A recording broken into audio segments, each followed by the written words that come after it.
friends, welcome to Madras Samayal. இன்னைக்கு நம்ம Madras Samayalல சூப்பரான chicken roast எப்படி பண்றதுன்னு பார்க்கலாம். இது வந்து ரசம் சாதம், கீ ரைஸ், அப்புறமா பிரியாணி எல்லாத்துக்கு கூடயுமே அட்டகாசமான சைடு டிஷ்ஷா இருக்கும். இது பண்றதுக்கு நான் இன்னைக்கு வந்து 1/2 கிலோ chicken எடுத்துர்க்கேன். எலும்பு இருக்கிற பீசஸ் தான் எடுத்துர்க்கேன். அது இந்த மாதிரி கொஞ்சம் சின்ன சின்னதா கட் பண்ணி வச்சுக்கோங்க. chicken அலசினதுக்கு அப்புறமா ரொம்ப தண்ணி இல்லாத மாதிரி பாத்துக்கோங்க. அப்பதான் மசாலா ஒழுங்கா பைண்ட் ஆகும். இப்போ இதில் ஒரு முட்டை,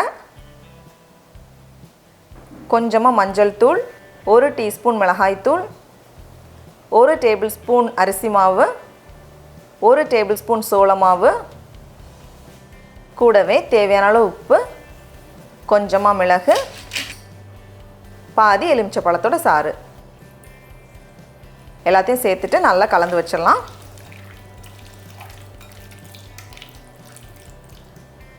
நல்லா கலந்தாச்சு. இனி இது வந்து ஒரு 1/2 மணி நேரம் போல் ஊறட்டும். அதுக்கப்புறமா நம்ம ரெடி பண்ணலாம். அப்படி இல்லைனா இதை வந்து நம்ம முன்னாடி நாள் நைட்டே செஞ்சு ஃப்ரிட்ஜில் ஊற வச்சுக்கலாம். அடுத்த நாள் நம்ம பயன்படுத்திக்கலாம்.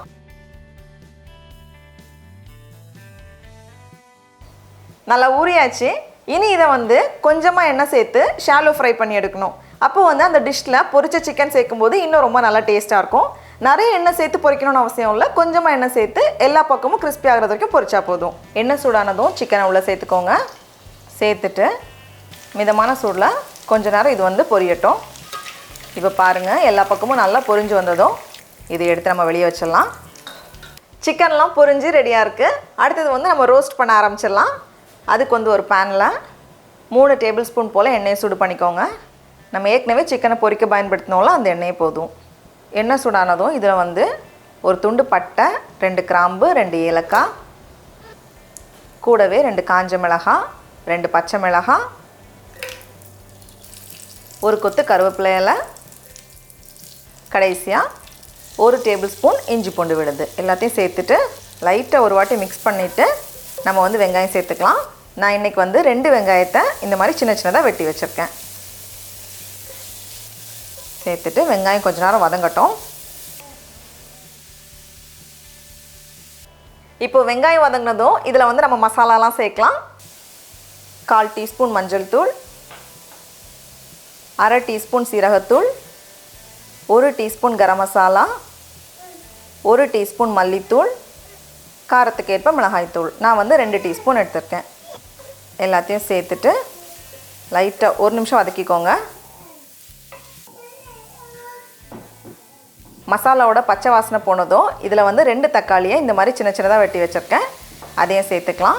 கூடவே தேவையான அளவு தண்ணி சேர்த்துக்கோங்க. கடைசியாக தேவையான அளவு உப்பு சேர்த்துட்டு வெங்காயம் தக்காளியெல்லாம் நல்லா சாஃப்ட் ஆகுறது வரைக்கும் இது வந்து வேகட்டும்.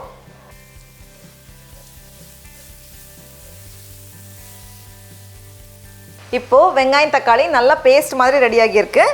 நம்ம பொரிச்சு வச்சுருக்க சிக்கனை உள்ளே சேர்த்துடலாம். சிக்கனை சேர்த்துக்கோங்க. சேர்த்துட்டு இந்த மசாலாவோட ஃபஸ்ட்டு ஒரு வாட்டி நம்ம மிக்ஸ் பண்ணிடலாம்.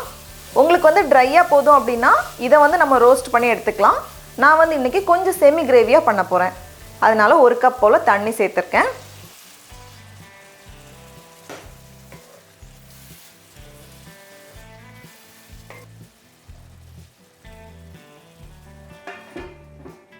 மூடி வச்சுட்டு இதை வந்து 10 நிமிஷம் போல் மிதமான சூடில் நல்லா வேக வச்சுருங்க.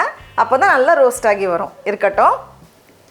இப்போ பாருங்கள், நம்ம சேர்த்த எண்ணெய்லாம் நல்லா பிரிஞ்சு வந்திருக்கு. நல்லா ரோஸ்ட் ஆகியிருக்கு.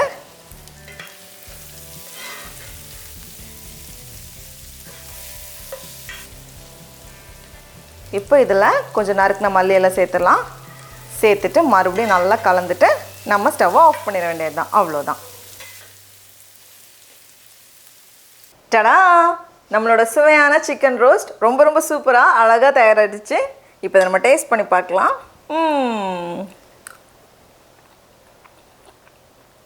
சிக்கன்லாம் நல்லா வெந்து அந்த கிரேவியோடு சாப்பிடும்போது ரொம்ப ரொம்ப டேஸ்ட்டாக இருக்குது. இது வந்து சாதம் எல்லாத்துக்குமே ரொம்ப நல்லாயிருக்கும். சப்பாத்தி, தோசை எல்லாத்துக்குமே நல்லாயிருக்கும். நீங்களும் கண்டிப்பாக இந்த ரெசிபியை வீட்டில் செஞ்சு பாருங்கள். உங்களுக்கு இந்த வீடியோ பிடிச்சிருந்துச்சுன்னா மெட்ராஸ் சமையலுக்கு சப்ஸ்கிரைப் பண்ணுங்கள். நான் சுவை எறும்புகள் மலரட்டும்.